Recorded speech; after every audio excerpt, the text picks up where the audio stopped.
I've always been fascinated by the intricate workings of the human body, especially when it comes to spine surgery.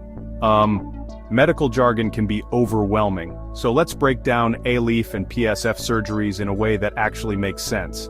Stick around, and I promise you'll leave with a clearer understanding of what happens before, during, and after these procedures.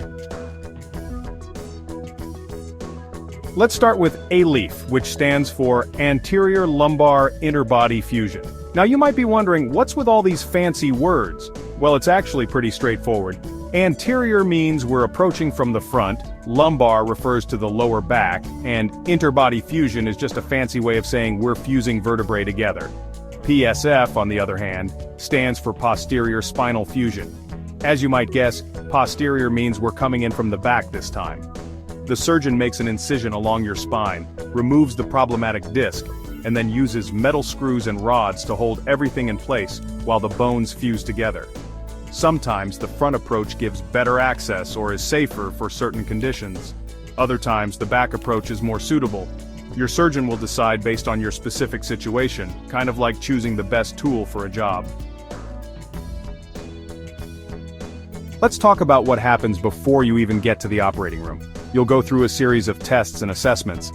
Think of it as your spine's personal photo shoot and interview.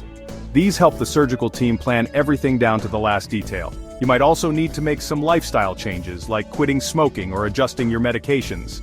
After the surgery, you'll wake up in a recovery room, feeling groggy and probably a bit sore. But don't worry, that's normal.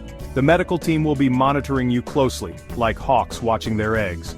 You'll likely stay in the hospital for a few days, gradually becoming more mobile. It's like learning to walk all over again, but with a brand new, improved spine. And there you have it, ALIF and PSF surgeries demystified. Recovery is a journey, not a sprint. You'll have good days and not so good days, but that's all part of the process. Follow your doctor's instructions, be patient with yourself, and before you know it, you'll be back on your feet, ready to tackle the world with your newly reinforced spine. Thanks for sticking with me through this spine-tingling adventure.